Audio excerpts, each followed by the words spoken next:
Tuig-tuig na ang hitabo nga hindi lang ang tuig ang nagabulag sa tion sa pagsugalaw sa bagong tuig. Sa masami, ini ginaubdan man sang pila ka parte sang lawas ang tawo. Ang responsable, mga palupo kag ang patarasa kapagamit sa mga ini. Tuig-tuig man nga nagapahnumdum ang Department of Health kag ang iban pang ahensya sang gobyerno nga maghalong. Apang sa gihapon, madamo pa ang nagakadisgrasya. Sa natalanan naman nga pagsulod sang tuig 2022, paano bala masiguro nga hilway ang selebrasyon sa mga pumuluyo? Ano bala ang dapat tandaan para sa pagkinasadya? Wala sang mahalitan. Hi there mga kapuso, welcome back. You're still watching Jimmy Regional TV Early Edition. Happy New Year! Happy lang New Year, yeah. Kung makatabo ka sa 2022, kumpleto pa ang imo mga tudlo, mga kamot, kag mga nagkailain nga parte sang lawas.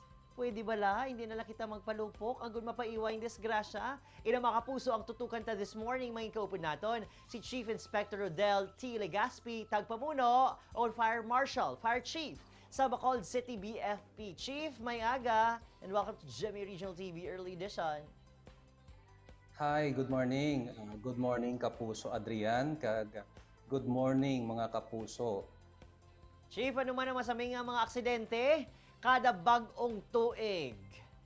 So ang aton gid permi no nga mabatian kag aton nga gina-expectar is ang aton nga mga aksidente sa aton firecrackers kag pyrotechnics devices related nga mga aksidente no kag may ara pangilan-ilan nga kung kaisa mabatian naton nga aksidente sa dalanon kay may ara man kung kaisa nga mga may ara sa mga medyo sabaran bala nga dira sila yan nagaitsa sang ilang mga palupok.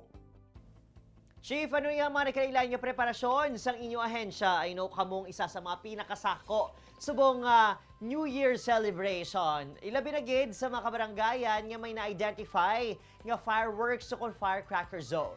Yes, so sa aton nga ginpabaskog kag alisto nga puwersa sang Bureau of Fire Protection, no upod man sang aton mga katapo sang aton kapulisan kag sang aton Department of Health, no.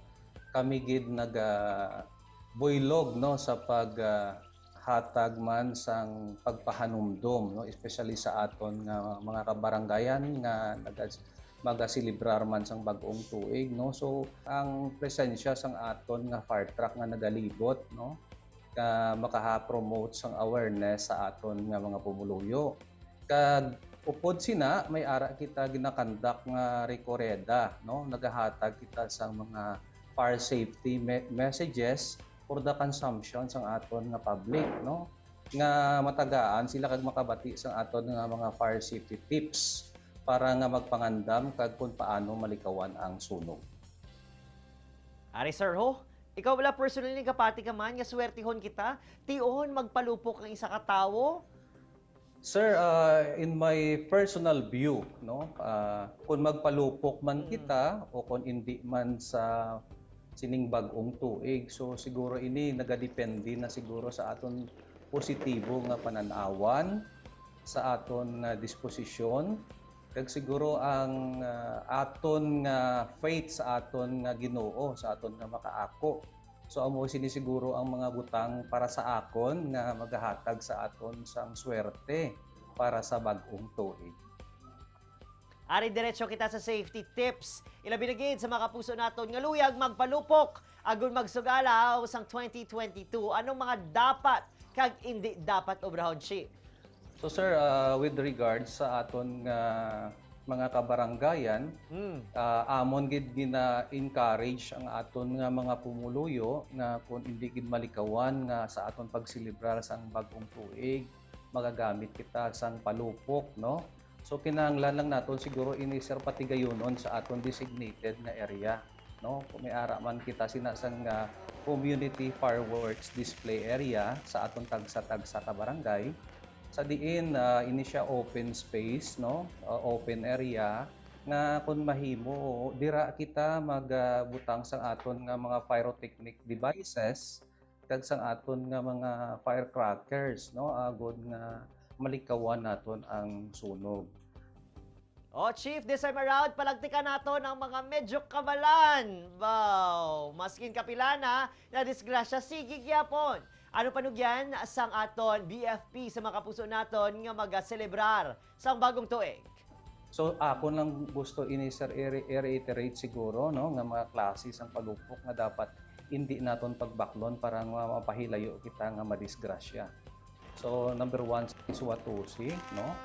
Ikadua is Piccolo, number 3 is Pap-Pap, number 4 is 5-Star, number 5 is Lapla, number 6 is Lolo Thunder, number 7 is Giant Bawang, number 7 is Giant Whistle Bomb.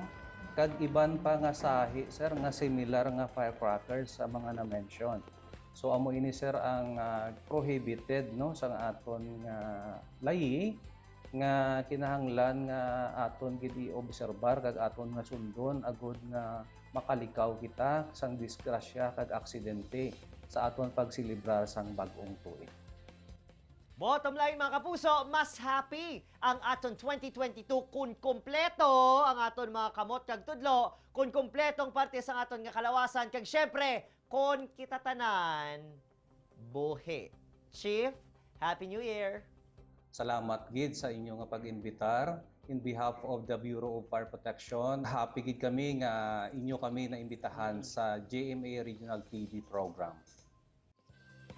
O, dira lang kamo ha, don't switch channels. Padayon lang ang magtutok kay ang aklanon singer nga pang international ang abilidad sa pagkanta ang makaupo na sa pagbalik sa inyong paborito nga programa kunaga, GMA Regional TV Early Edition. Ini ang GMA Regional TV Early Edition.